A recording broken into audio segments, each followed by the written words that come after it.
Hello my dear student, welcome back to my YouTube channel Rahul UPSC math. Dear student, आज के lecture में हम class 9th का chapter 1 number system का जो लेक्चर था 7 उसको स्टार्ट करेंगे। प्रीवियस लेक्चर में हमने आपको थोड़ा बेसिक बता दिया था। आज के लेक्चर में हमें जो एक्सरसाइज 1.1 के एग्जाम्पल है और 1.2 के एग्जाम्पल्स है उनको सॉल्व करना है आज के लेक्चर के अंदर। ठीक है, तो ये लेक्चर इंपॉर्टेंट होने वाला है क्योंकि बोर्ड एग्जाम में या फिर आपके एनुअल एग्जाम में, हाफ ईयरली एग्जाम में एग्जाम्पल जरूर आते हैं, इसलिए आपको एग्जाम्पल को जरूर सॉल्व करके देखना है। ठीक है, तो एग्जाम्पल को सॉल्व करते हैं, एग्जाम्पल को ध्यान से देखिए। तो माय डियर स्टूडेंट, लेक्चर को स्टार्ट करते हैं, देखिए ध्यान से। एग्जाम्पल नंबर 1 देखिए एनसीईआरटी बुक का, ठीक है, class 9th chapter 1 number system का। देखिए ध्यान से एग्जाम्पल 1 क्या कहता है, स्क्रीन पर ध्यान से सुनिए। Are the following statements true और false, give reason for your answer. यानी आपको जो स्टेटमेंट नीचे दिए गए हैं उनको बताना है कि ये राइट है या रॉन्ग है, यानी ट्रू है या फॉल्स है। अगर ट्रू है तो क्यों ट्रू है उसका रीज़न देना है, अगर फॉल्स है तो क्यों फॉल्स है उसका रीज़न बताना है। ठीक है, तो फर्स्ट वाला स्टेटमेंट क्या कहता है, every whole number is a natural number. First वाला स्टेटमेंट क्या कहता है कि every whole number is a natural number. तो ये बताना है आपको कि सारे होल नंबर क्या नेचुरल नंबर होते हैं, हर एक होल नंबर नेचुरल नंबर होता है। तो देखिए सबसे पहले क्वेश्चन आपने पढ़ लिया होगा, इसका सॉल्यूशन स्टार्ट करते हैं। तो my dear student, example number 1 है ये एनसीईआरटी बुक का। ठीक है, तो देखिए फर्स्ट वाला स्टेटमेंट पहले लिख लेते हैं। एवरी होल नंबर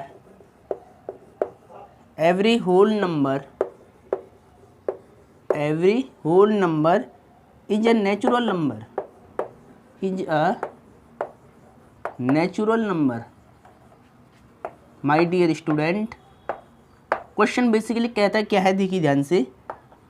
क्वेश्चन कहता है are the following statements true और false, give reason for your answer. यानी जो स्टेटमेंट गिवन है वो राइट है या रॉन्ग है, ट्रू है या फॉल्स है। अगर ट्रू है तो क्यों है और राइट है तो क्यों है। ठीक है, यानी फॉल्स है तो क्यों है, उसका रीजन आपको देना है, यानी जस्टिफाई आपको करना पड़ेगा। ठीक है, देखिए ध्यान से। फर्स्ट वाला स्टेटमेंट क्या है, every whole number is a natural number. जितने भी होल नंबर होते हैं हर एक होल नंबर क्या नेचुरल नंबर होता है। तो स्टेटमेंट क्या होगा, फॉल्स। ठीक है, देखिए आपको पता है कि जो होल नंबर है मैंने आपको बेसिक में बताया है माय डियर स्टूडेंट, जो होल नंबर होते हैं वो 0 से स्टार्ट होते, 0 1 2 3 4 5 एंड सो ऑन। जो नेचुरल नंबर है वो बेसिकली 1 से स्टार्ट होता है, 1 2 3 4 5 एंड सो ऑन। अब देखिए क्वेश्चन क्या कहता है, every whole number is a natural number. जितने भी होल नंबर है वो सारे नेचुरल नंबर होते हैं। तो देखिए सारे होल नंबर में तो 0 भी आता है, और 0 क्या नेचुरल नंबर है, नहीं है। ठीक है, देखिए ये सारे होल नंबर हैं, होल नंबर के साथ में 0 भी है और 0 नेचुरल नंबर नहीं होता है। इसका मतलब क्या है कि एवरी होल नंबर क्या है, नेचुरल नंबर नहीं होता है। तो ये स्टेटमेंट कह रहा है ये रॉन्ग है, फॉल्स है। ठीक है, तो यहाँ पर आपको क्या लिखना है, देखिए आपको लिखना है यहाँ पर फॉल्स। अब जस्टिफाई करना है, रीजन देना है। ठीक है, तो रीजन में आप क्या लिखेंगे, यहाँ पर रीजन में आपको क्या लिखना है, since 0 is a whole number, 0 is a whole number, 0 is a whole number but it is not a natural number, but it is not a natural number. My dear student, 0 whole number होता है, natural number नहीं होता है, इसीलिए इन सभी whole number को हम natural number नहीं बोल सकते। क्योंकि अगर यहाँ पर 0 होता तो हम बोलते कि all whole number are natural number, लेकिन यहाँ पर 0 है होल नंबर में और नेचुरल नंबर में 0 नहीं आता है। इसका मतलब हम क्या बोलेंगे, since 0 is a whole number but it is not a natural number, यह नेचुरल नंबर नहीं है, इसीलिए every whole number is a natural number. ये स्टेटमेंट रॉन्ग है, फॉल्स है। ठीक है, तो आपको समझ में बात आ गई होगी। इसको ऐसे आपको रीजन देना है यहाँ पर एकदम प्रॉपर। ठीक है, तो पहले इसको नोट डाउन कर ले। अब डियर स्टूडेंट, सेकंड वाले स्टेटमेंट को ध्यान से देखिए। ये स्टेटमेंट आपको बताना है कि ट्रू है या फॉल्स है। ठीक है, और रीजन भी देना है। देखिए ध्यान से, every integer is a rational number. Statement क्या कहता है कि हर एक इंटीजर क्या रैशनल नंबर होता है। ठीक है। Every integer is a rational number, सारे इंटीजर के रैशनल नंबर होते हैं, तो यस आंसर क्या होगा, ट्रू। तो यहाँ पर क्या लिखेंगे, सबसे पहले आपको लिखना है ट्रू, ठीक है। अब ये ट्रू क्यों होता है, इसका जस्टिफाई करना है, रीजन देना है। तो माय डियर स्टूडेंट, आप जानते हो कि इंटीजर क्या होते हैं, जीरो भी इंटीजर होता है, पॉजिटिव इंटीजर होता है, 1 2 3 4 5 नंबर लाइन अगर आपको पता है कि 0 1 2 3 4 5 इंटीजर है सारी, -1 इंटीजर, -2 -3 -4 -5 ये सारे इंटीजर है, ठीक है। ये सारे नेगेटिव इंटीजर थे और ये सारे पॉजिटिव इंटीजर होते हैं, ठीक है। और जीरो भी एक इंटीजर है, जीरो भी क्या है, एक इंटीजर है। अब डियर स्टूडेंट, इसने क्या कहा है कि every integer is a rational number, जितने भी इंटीजर है क्या रैशनल नंबर होते हैं। तो रैशनल नंबर की कंडीशन आपने क्या पढ़ी है कि ऐसा नंबर जिसको P/Q की फॉर्म में एक्सप्रेस किया जाए और जिसका डिनोमिनेटर जीरो ना हो उसको रैशनल नंबर बोलते हैं। तो देखिए इन सभी नंबर को क्या हम रैशनल नंबर की फॉर्म में लिख सकते हैं, ऑफ कोर्स लिख सकते हैं। देखिए कैसे, 5 के अपॉन में 1 मानो तो 5 अपॉन में 1 यानी P/Q की फॉर्म में आ गया है और Q की वैल्यू जीरो नहीं है, 1 है, ठीक है। तो यहाँ पर आप 1 मानोगे तो ये सारे इंटीजर क्या होंगे, रैशनल नंबर की फॉर्म में आ जाएंगी। देखिए इन सब के अपॉन में मैंने 1 लेट कर दिया तो ये रैशनल नंबर बन गया, P/Q की फॉर्म में आ गया, यानी हर एक इंटीजर क्या होता है, रैशनल नंबर होता है। ये स्टेटमेंट बिल्कुल राइट है। तो देखिए यहाँ पर अब हम क्या लिखेंगे, इसको मैं हटा देता हूँ, ठीक है। अब देखिए यहाँ पर हम क्या लिखेंगे, रीजन में आपको क्या लिखना है, एग्जाम में जो रीजन बता रहा हूँ प्रॉपर वैसे आपको लिख कर आना है, ठीक है। तो देखिए ध्यान से, पहले every integer is a rational number होता है, तो ये स्टेटमेंट ट्रू है, हर एक इंटीजर को हम रैशनल नंबर की फॉर्म में डिफाइन कर सकते हैं। तो रीजन में क्या लिखना है, since every integer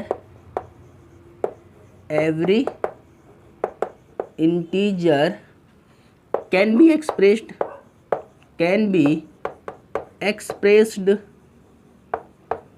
in the form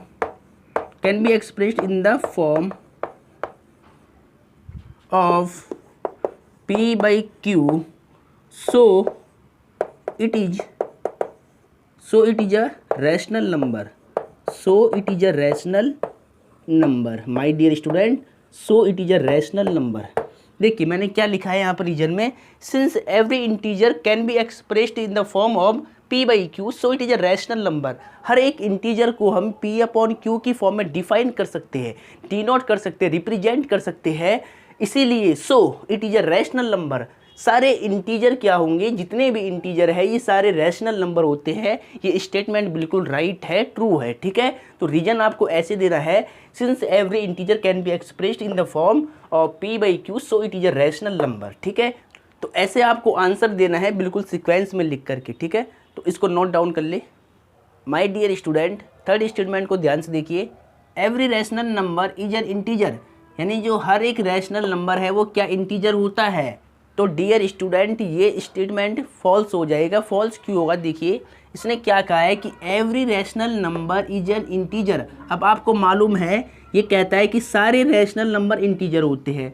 अब इंटीजर क्या है, इंटीजर आपको मालूम है। देखिए इंटीजर की अगर बात की जाए तो इंटीजर में आप क्या जानते हैं, जीरो भी इंटीजर है, 1 2 3 4 5 ये सब इंटीजर है, -1 इंटीजर, -2 -3 एंड सो ऑन, ये सारे क्या होते हैं, इंटीजर्स होते हैं, negative integer, positive integer, zero भी, ठीक है। अगर इनके अपॉन में 1 भी मान लो तो ये रैशनल नंबर है और इंटीजर भी है, ठीक है। अगर 1 के अलावा इनके अपॉन में कुछ और नंबर आ जाए तो ये फिर रैशनल नंबर तो होंगे लेकिन इंटीजर नहीं कहलाएंगे। इंटीजर के लिए एक होल वैल्यू होनी चाहिए, इसके अपॉन में 1 के अलावा और कुछ नहीं होना चाहिए।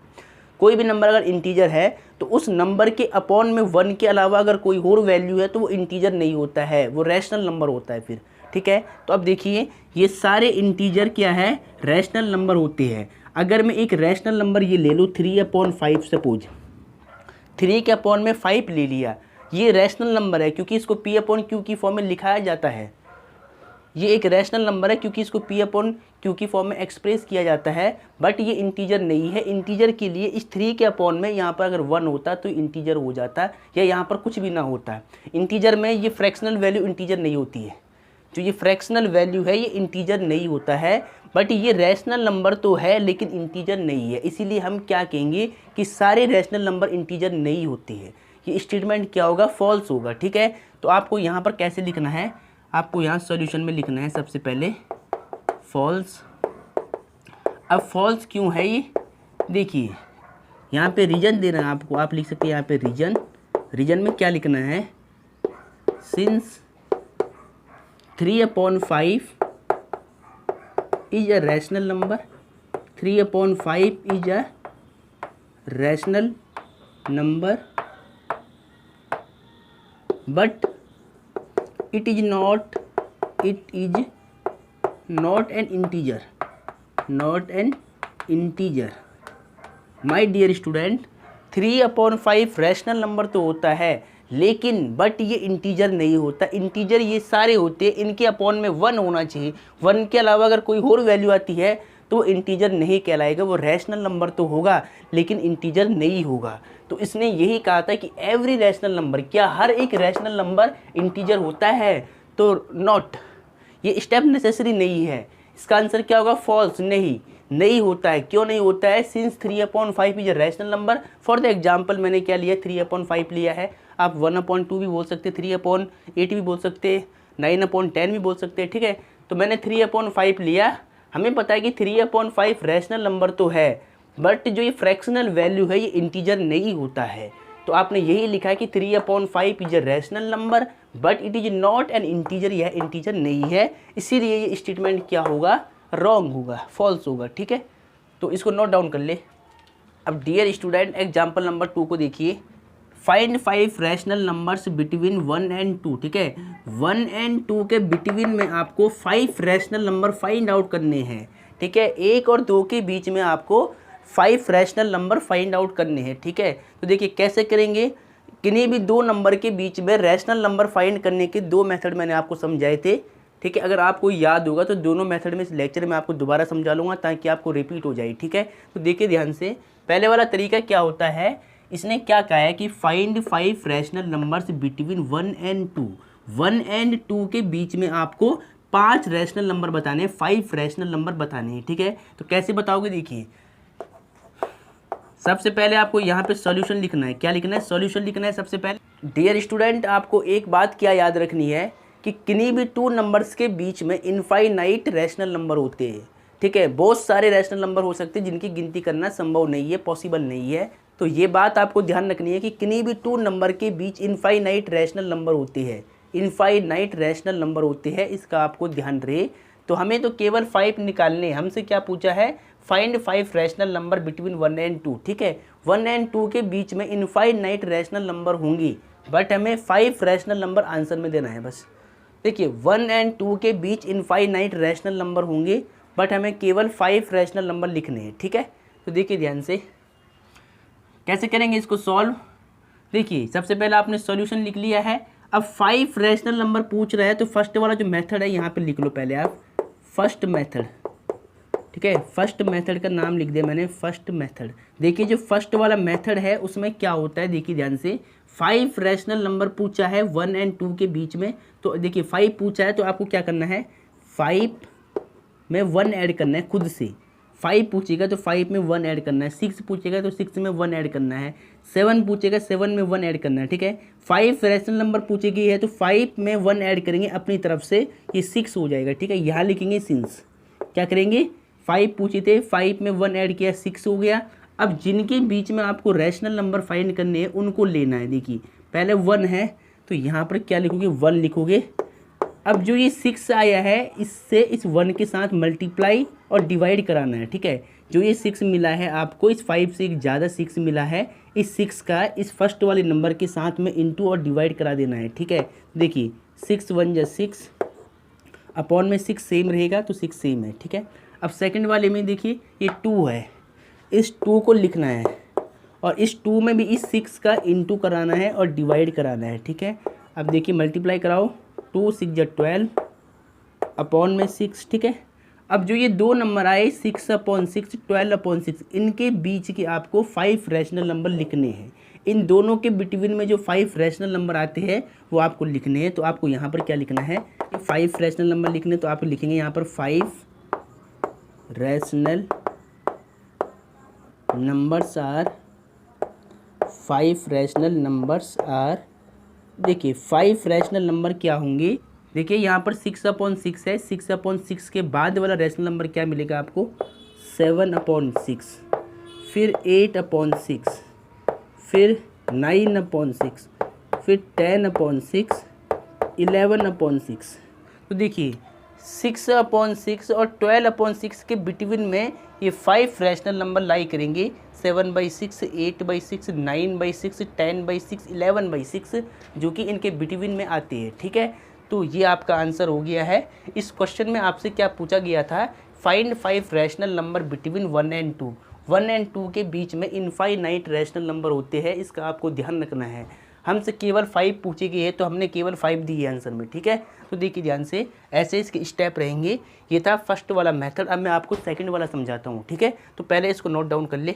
अब माय डियर स्टूडेंट, इसका सेकंड मेथड देखिए आप, find 5 rational number between 1 and 2। ठीक है, इसको सेकंड मेथड से कैसे सॉल्व करेंगे, सबसे पहले आपको यहाँ पे सॉल्यूशन लिखना है, और सॉल्यूशन में क्या लिखना है, देखिए 5 रैशनल नंबर पूछे गए हैं, जितने भी रैशनल नंबर पूछा गया होगा आपसे फाइंड करने के लिए उसको आपको n मानना है।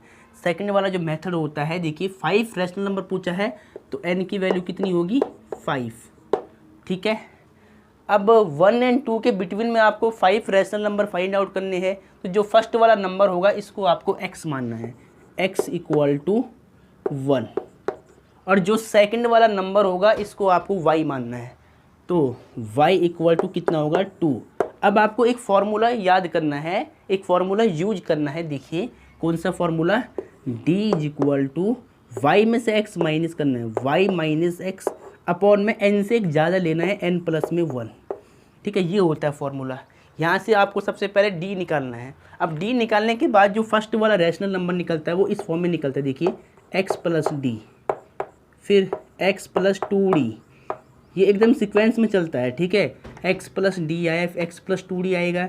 आपको 5 चाहिए तो आप इसको 5 टाइम लिखना, x + d, x + 2d, x + 3d, x + 4d, x + 5d।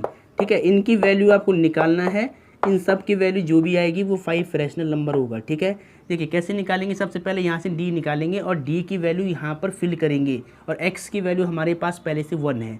ठीक है, तो पहले d निकालते हैं, देखिए ध्यान से, y की वैल्यू 2 माइनस सेम x की वैल्यू 1, n की value 5 plus 1 as it is है। इसको सॉल्व कर लो, कितना होगा 2 - 1 1, 5 + 1 6। ठीक है, तो d की वैल्यू आपके पास 6 आ गई, x की वैल्यू आपके पास 1 है, x की वैल्यू और d की वैल्यू यहाँ पर फिल कर दो।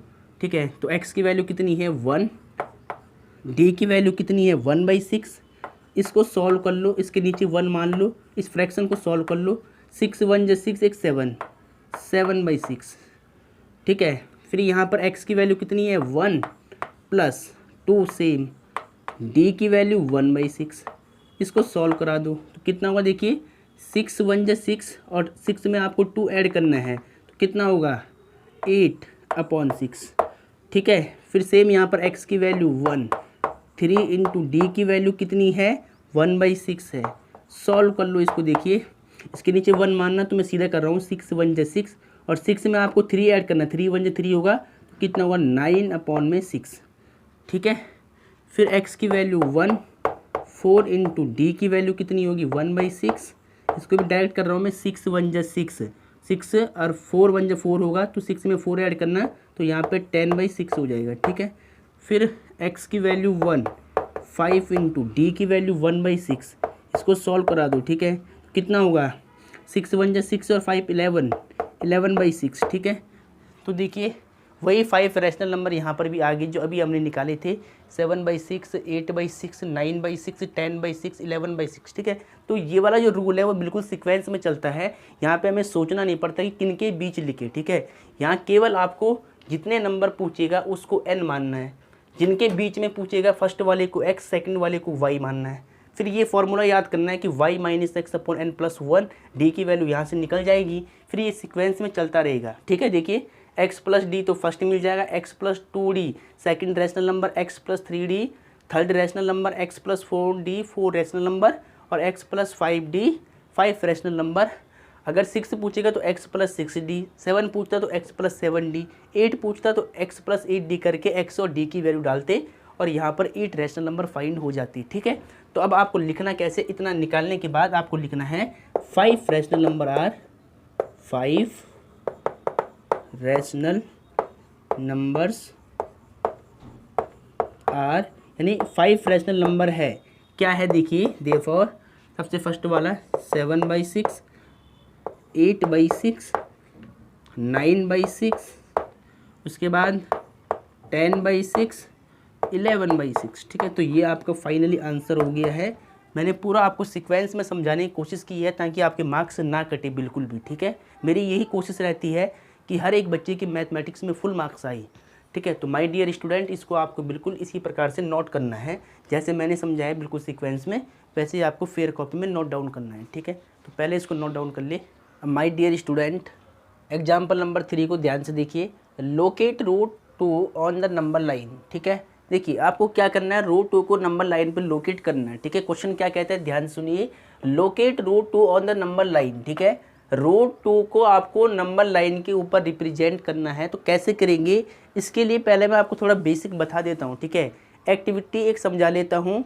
एक्टिविटी समझाने के बाद ये क्वेश्चन आपसे बन जाएगा। ये क्वेश्चन पहले मैं समझाऊंगा। देखिए, नंबर लाइन पे लोकेट करने के लिए एग्जाम में क्या क्या आता है, एक रूट 2 आता है, रूट 3 आता है, रूट 5 आता है, रूट 7 आता है। इनको हमें नंबर लाइन के ऊपर लोकेट करना होता है। ठीक है, तो इसको समझाने से पहले मैं आपको एक एक्टिविटी समझाऊंगा। ठीक है, उस एक्टिविटी को आप पहले ध्यान से समझना और देन इस क्वेश्चन को फिर हम सॉल्व करेंगे। ठीक है, देखिए ध्यान से प्यारे बच्चों, आपके पास ये वाला स्केल होगा, आपके पास ये छोटे वाला स्केल होगा, मेरे पास ये वाला स्केल है बड़े वाला। तो देखिए ध्यान से, बड़े वाले स्केल में आपके पास छोटे वाला स्केल होगा। तो पहले मैं आपको छोटे वाले स्केल के बारे में थोड़ा बता देता हूँ। ठीक है, मैं आपको छोटे वाले स्केल के बारे में बता देता हूँ, देन फिर इसको स्टार्ट करते हैं। मैं आपको बिल्कुल बेसिक से समझाऊंगा, आपको टेंशन लेने की बिल्कुल भी ज़रूरत नहीं है। ठीक है, देखिए ध्यान से, आपके पास आपके ज्योमेट्री बॉक्स में ऐसा स्केल होता है, चूँकि ये 15 सेंटीमीटर का होता है और 6 इंच का होता है। ठीक है, देखिए इसमें जहाँ की साइड ये नंबर लिखी जाती है। ठीक है, आपको ध्यान से दिख रहा होगा। देखिए ऊपर देखिए, यहाँ पर 1 लिखा है, 2 लिखा है, 3 लिखा है, 4 लिखा है और सेंटीमीटर भी लिखा हुआ है। तो ऊपर वाले जो ये नंबर लिखे हुए हैं जहाँ पे सेंटीमीटर लिखा हुआ, ठीक है, तो ये सेंटीमीटर में होगा पूरा। जहाँ की साइड नंबर लिखे होंगे उसको बोलते हैं सेंटीमीटर। और जहाँ पे नंबर नहीं लिखा होता है, ऐसे ऐसे केवल लाइनिंग होती है। ऐसे देखिए, कुछ लाइन इसमें बड़ी होती है, कुछ छोटी लाइनिंग होती है, थोड़ा बीच में स्पेस ज़्यादा रहता है, तो इसको इंच बोलते हैं। नीचे वाले को क्या बोलेंगे, इंच। ये सारे इंच में लिखा गया है। जहाँ पे नंबरिंग किया हुआ है ऊपर की साइड, इसको सेंटीमीटर बोलते हैं। ठीक है, तो अब देखिए ध्यान से, सेंटीमीटर और इंच में आपको लाइन खींचनी आती होगी। अगर नहीं आती होगी तो आप कमेंट बॉक्स में कमेंट कर देना। मैं इसके ऊपर भी एक लेक्चर बनाऊंगा कि इसके अंदर इस स्केल में सेंटीमीटर कहाँ पर होता है, मिलीमीटर कहाँ पर होता है और इंच कहाँ पर होता है। ठीक है, वैसे मैंने आपको मोटा मोटा समझा लिया है कि जिधर की साइड ये नंबर लिखा होता है उसको सेंटीमीटर में गिनेंगे। यहाँ पर लिखा भी हुआ है कि 1 सेंटीमीटर, 2 सेंटीमीटर। अब इनके बीच में ये जो लाइनिंग होती है 10 लाइनिंग बनी होती है। ठीक है, 0 और 1 के बीच में जो लाइनिंग बनी होती है वो 10 लाइनिंग बनी होती है, उनको मिलीमीटर बोलते हैं। ठीक है, 0 और 1 के बीच में 10 लाइनिंग बनी होती है, उनको मिलीमीटर बोला जाता है। अब देखिए ऊपर की साइड देखिए, जहाँ पे नंबर नहीं लिखा जाता है उसको इंच बोलते हैं। क्या बोलते हैं, इंच। अब जो ये स्केल होता है आपके ज्योमेट्री बॉक्स में, जो स्केल होता है वो 15 सेंटीमीटर का होता है और 6 इंच का होता है। ठीक है, अब थोड़ा आपको यहाँ पर ध्यान क्या रखना है, देखिए जो 1 सेंटीमीटर होता है, 1 सेंटीमीटर में होता है 10 मिलीमीटर। क्या होता है, 1 सेंटीमीटर में 10 मिलीमीटर होता है। जो 0 और 1 के बीच में लाइनिंग होती है उसको मिलीमीटर में गिना जाता है। तो 1 सेंटीमीटर में 10 मिलीमीटर में 1 सेंटीमीटर में 10 मिलीमीटर होता है। 1 इंच, 1 इंच में क्या होता है, 2.54 सेंटीमीटर होता है। ठीक है, ये आपको ध्यान रखना है। ऐसे देखिए आपके पास ये 15 सेंटीमीटर का स्केल है। 15 से अगर बड़ा स्केल होगा, कोई ज़्यादा स्केल होगा जिसमें 100 सेंटीमीटर तक लिखा हुआ, तो जब 100 सेंटीमीटर कंप्लीट हो जाता है तो उसको बोलते हैं 1 मीटर। ठीक है, जब अगर 100 सेंटीमीटर कंप्लीट होता है तो उसको हम क्या बोलते हैं, 1 मीटर। ठीक है, ये आपको ध्यान रखना है। तो मैंने क्या बताया, 1 सेंटीमीटर में 1 सेंटीमीटर में 10 मिलीमीटर होता है, 1 इंच में 2.54 सेंटीमीटर होता है और 100 सेंटीमीटर में 1 मीटर होता है, ठीक है। अब देखिए 1 फुट देखिए ये 6 इंच का स्केल है और 15 सेंटीमीटर का स्केल है। अगर आपके पास 30 सेंटीमीटर का बड़ा वाला स्केल होगा तो वो क्या होता है 1 फुट का होता है, ठीक है, क्योंकि वो 12 इंच का होता है। जब 15 ऐड होगा तो कितना होगा 12 इंच हो जाएगा, और 12 इंच में क्या होता है 1 फुट होता है। तो आपको क्या याद रखना है 1 फुट में कितना होता है 12 inch. My dear student 1 foot में 12 इंच होता है। 1 फुट में कितने इंच होते हैं 12 इंच होते हैं। ये आपको थोड़ा बेसिक नॉलेज स्केल की ध्यान में रखनी है ताकि आपको ज्योमेट्री में लाइन खींचते हुए कोई समस्या ना हो, ठीक है। तो क्या बताया मैंने 1 सेंटीमीटर में 10 मिलीमीटर, 1 इंच में 2.54 सेंटीमीटर, 100 सेंटीमीटर 1 मीटर के इक्वल होता है, 1 फुट 12 इंच के इक्वल होता है, ठीक है। तो इसको आपको नोट डाउन करना है पहले, तो इसको आप नोट डाउन कर ले। माय डियर स्टूडेंट आपने ये नोट डाउन कर लिया होगा। अब आगे देखिए, अब डियर स्टूडेंट एक्टिविटी आपको समझाता हूँ, ठीक है, कि road 2, road 3, road 4, road 5, road 7 को नंबर लाइन के ऊपर लोकेट कैसे करते हैं, स्टेप को आपको ध्यान से समझना है, ठीक है। तो देखिए पहले अगर रोड 2 को लोकेट करना है तो इसके लिए आप क्या करोगे, सबसे पहले आपको क्या करना है एक लाइन खींचनी है, ठीक है, जैसे मैं खींच रहा हूँ, ठीक है। आपको स्केल से खींचनी है और पेज पर खींच रही है, मैं तो बोर्ड पे समझा रहा, मैं समझाने के लिए बोर्ड पे खींच रहा हूँ, तो आप समझ लेना है, ठीक है। ऐसे ही आपको कॉपी में करना है। देखिए मैंने एक स्ट्रेट लाइन ड्रॉ किया है। रोड 2 को नंबर लाइन पर लोकेट करने के लिए सबसे पहले आप क्या करोगे कि एक लाइन को ड्रॉ करोगे, ठीक है। लाइन खींच ली आपने, इसके बाद ये है नंबर लाइन, ये आपकी क्या है नंबर लाइन है। जो आपने ये लाइन ड्रॉ की है इसको क्या बोलेंगे नंबर लाइन बोलेंगे, ठीक है। अब नंबर लाइन में आपको देखिए स्पेस कितने का लेना है, स्पेस मैं आपको बता देता हूँ, ठीक है। देखिए स्पेस आपको यहाँ पर कितने का लेना है। सबसे पहले नंबर लाइन बनाते हुए आपको ध्यान क्या रखना है कि आपके पास ये वाला स्केल होगा तो ये वाले स्केल में आपको इंच में लेना पड़ेगा। अगर आप 1 सेंटीमीटर 1 यूनिट मानते तो वो छोटा बनेगा, वो बहुत गैप रहेगा इसके बीच में। अगर आप 1 सेंटीमीटर में स्पेस लेंगे बीच में नंबर लाइन का तो ये बहुत छोटा बनेगा और देखने में थोड़ा सही नहीं लगता है। तो आपको इंच में लेना है, इंच में थोड़ी वैल्यू ज़्यादा दिखती, मतलब ज़्यादा स्पेस मिल जाएगा आपको, ठीक है। इंच में थोड़ा ज़्यादा स्पेस मिल जाएगा, सेंटीमीटर में कम स्पेस मिलता है। तो आपको देखिए इधर की साइड में जो इंच लिखे हुए ना, इंच में लेना है। तो 1 इंच में कितना होता है 2.54 सेंटीमीटर होता है। तो आप देखिए सेंटीमीटर की साइड से 2.5 को मेजर कर सकते हैं, ठीक है।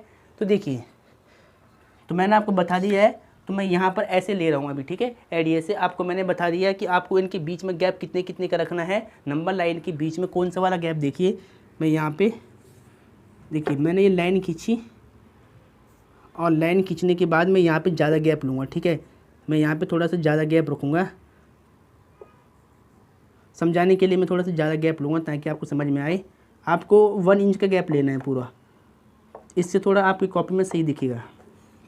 देखिए मान लो मैंने ये 1 इंच है मेरे पास ही, ठीक है। नंबर लाइन को ड्रॉ करना है पहले, जैसे मैं कर रहा हूँ, देखिए ध्यान से एक एक स्टेप में आपको बिल्कुल बेसिक से समझाने की कोशिश कर रहा हूँ, तो मेरे साथ साथ ध्यान से समझिएगा।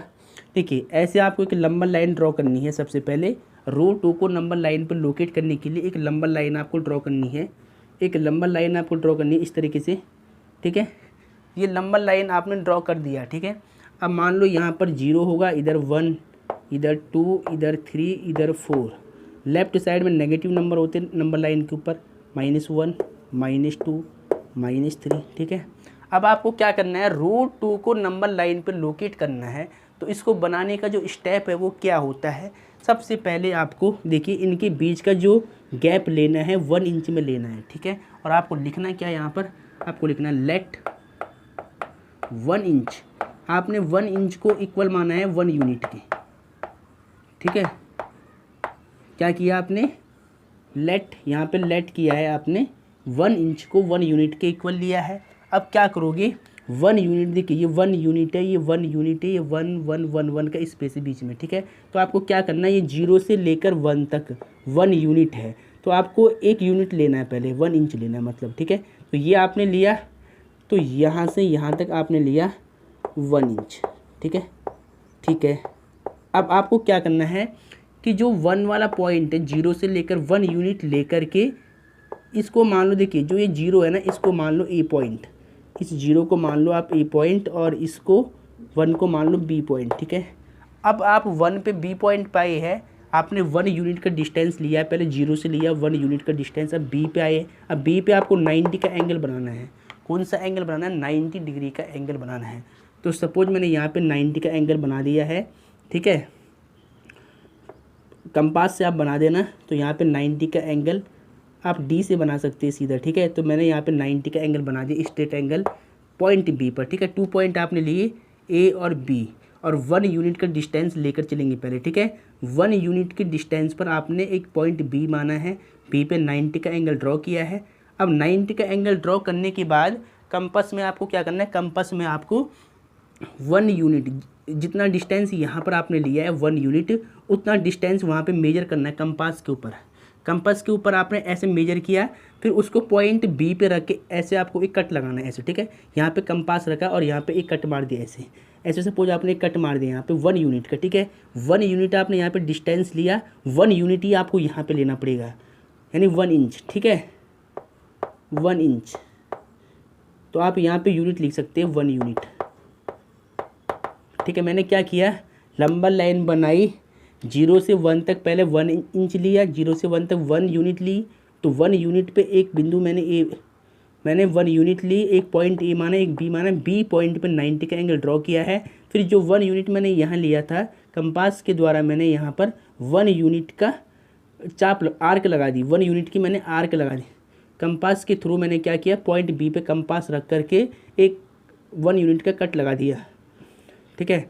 पॉइंट बी पे मैंने 90 का एंगल बनाया, फिर मैंने क्या किया? 1 यूनिट का डिस्टेंस लेकर कंपास में पॉइंट बी पर रख करके 1 यूनिट का कट लगा दिया ऊपर भी, ठीक है। ऊपर भी 1 यूनिट का कट लगाना है।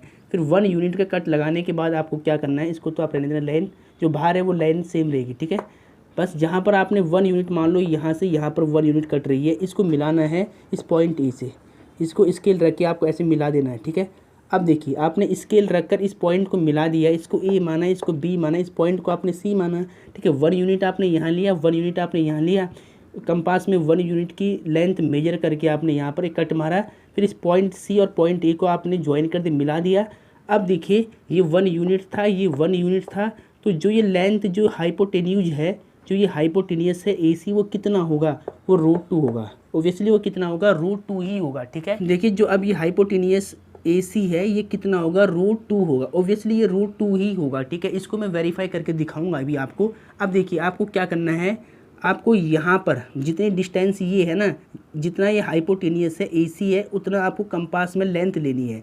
तो यहाँ पर मान लो आपके पास एक कंपास है, ऐसे आपने कंपास यहाँ रखा और यहाँ से आर्क लेकर के आपको ऐसे नीचे लाना, ठीक है। जितनी लेंथ हाइपोटेनियस की है वहाँ पर आपको कंपास रखना है, और कंपास उतनी लेंथ लेकर के आपको ऐसे यहाँ पर एक कट मारना ऊपर, है ना। और ये लाइन डॉटेड होनी चाहिए ऐसे वाली। यहाँ पर मैंने ये लेंथ मेजर की कंपास में, और यहाँ से एक कट मार दें नीचे तक, ठीक है। तो ऐसे यहाँ पर एक कट आएगा नीचे तक, ये वाला। तो ये कट आएगा, तो यहाँ पर क्या होगा? जिस पॉइंट पर मान लो ये पॉइंट पी है, तो इस पी पॉइंट को क्या बोलेंगे? √2 बोलेंगे। यानी 0 से लेकर इस पी पॉइंट तक का जो डिस्टेंस होगा वो √2 कहलाएगा। और ये पॉइंट ही क्या होगा? √2 को रिप्रेजेंट करेगा, पी पॉइंट, ठीक है। ये पी पॉइंट क्या करेगा? √2 को रिप्रेजेंट करेगा। अब देखिए, इसको वेरीफाई करते हैं। अब ध्यान रखना कि जितनी लेंथ ये है, उतनी लेंथ क्या होगी? ए पी भी होगा, ठीक है। यहाँ पर देखिए, ए सी इक्वल होगा ए पी के, दोनों क्या होगा? √2 यूनिट। अब क्यों होगा √2 यूनिट? देखिए ध्यान से, पहले हम ये जस्टिफाई करेंगे कि ए सी √2 कैसे हुआ है, ठीक है। पहले हम ये जस्टिफाई करेंगे कि ए सी जो है हाइपोटेन्यूज है, वो √2 कैसे हुआ बेसिकली, ठीक है। तो अब यहाँ पर आपको प्रूफ करना पड़ेगा, आपको लिखना पड़ेगा यहाँ पे प्रूफ। और प्रूफ में आपको क्या लिखना पड़ेगा? प्रूफ में आपको लिखना पड़ेगा, देखिए ये राइट एंगल ट्राइंगल है A B C right angle triangle है, तो आपको लिखना है in right angle triangle A B C. इसमें आपको पाइथागोरस थ्योरम लगानी है, तो बाई पी जी टी। अब क्या होता है पाइथागोरस थ्योरम? हाइपोटेन्यूज का स्क्वायर, बेस का स्क्वायर प्लस परपेंडिकुलर का स्क्वायर। हाइपोटेन्यूज कितना है? ए सी है, तो ए सी का स्क्वायर। बेस कितना है? ओ बी का स्क्वायर। परपेंडिकुलर कितना है? बी सी का स्क्वायर। अब वैल्यू फिल कर दो, AC देखिए आपको वेरीफाई करना है कि ये √2 होगा, जितनी लेंथ ये होगी उतनी लेंथ के हमने आर्क लिया और वो यहाँ पे लगा दे तो ये लेंथ भी AP भी उतनी हो जाएगी। तो पहले इसको वेरीफाई करना पड़ेगा। तो AC हमारे पास नहीं है अभी, इसको वेरीफाई करेंगे कि √2 है। वो भी आपने 1 यूनिट लिया था तो 1 का स्क्वायर, और BC भी आपने 1 यूनिट का कट लगाया था तो 1 का स्क्वायर। इसको सॉल्व कर लो, AC का स्क्वायर कितना होगा 1 का स्क्वायर 1, 1 का स्क्वायर 1, ऐड कर लो कितना होगा AC का स्क्वायर इक्वल टू 2 होगा। अब इधर से रूट हटेगा, अब इधर से स्क्वायर हटेगा, वहाँ रूट आएगा, तो देयरफॉर AC इक्वल टू कितना होगा, स्क्वायर यहाँ से हटेगा वहाँ रूट लगा लो तो √2 हो गया यूनिट। ठीक है, अब बेसिकली जो AC का आपने आर्क लिया, जितनी आर्क AC की थी, जितनी लेंथ AC की थी उतनी आपने यहाँ आर्क लगाई ऐसे करके, तो जो AC और AP होगा वो इक्वल होगा। AC इक्वल AP दोनों क्या होगा √2 यूनिट का होगा, √2 यूनिट्स। ठीक है, अब देखिए नंबर लाइन के ऊपर √2 कहाँ पे रिप्रेजेंट होगा, P पॉइंट पे। ठीक है, जो ये P पॉइंट डिनोट किया है, जो इतनी आर्क लेकर यहाँ पर एक मैंने आर्क लगाई, ये वाली आर्क जहाँ पर बिंदु पॉइंट, ये AC आर्क लेकर जो मैंने यहाँ पर नंबर लाइन के ऊपर एक आर्क लगाई है ये वाली, तो ये पॉइंट जो बना है P, ये √2 को रिप्रेजेंट करेगा। ठीक है, तो आपको यहाँ पे क्या लिखना कि पॉइंट P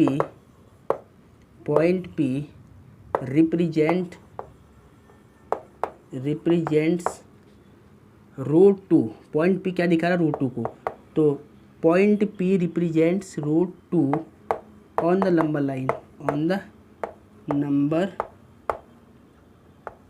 यहाँ लिख देना ऑन द नंबर लाइन। ठीक है, लास्ट में आपने क्या लिखा, therefore point P represents √2 on the number line. जो पॉइंट P दिखा रहा है वो नंबर लाइन पे दिखा रहा है √2 को। ठीक है, जो पॉइंट P है वो √2 को नंबर लाइन के ऊपर शो कर रहा है, रिप्रेजेंट कर रहा है। तो ऐसे आपको एग्जाम में लिख कर आना है। पूरा कॉन्सेप्ट मैंने आपको समझा लिया है, कॉपी में आपको ऐसे ही बनाना है। सबसे पहले एक लंबा लाइन ड्रॉ करना है। √2 बनाने के लिए पहले 1 यूनिट आपको यहाँ पर लेना पड़ेगा, फिर 1 यूनिट की आर्क लगानी पड़ेगी, इसको ज्वाइन करना पड़ेगा, फिर यहाँ पर √2 आपको मिल जाएगा। जैसे ही आपने यहाँ पर पाइथागोरस लगाकर वेरीफाई किया तो ये √2 आया है। इतनी आर्क लेकर, इतनी लेंथ की आर्क लेकर एक आर्क इसके नीचे लंबा लाइन पे आएगी, तो जहाँ पर कट होगा वो पॉइंट √2 कहलाएगा। ठीक है, वो पॉइंट क्या होगा, √2 होगा।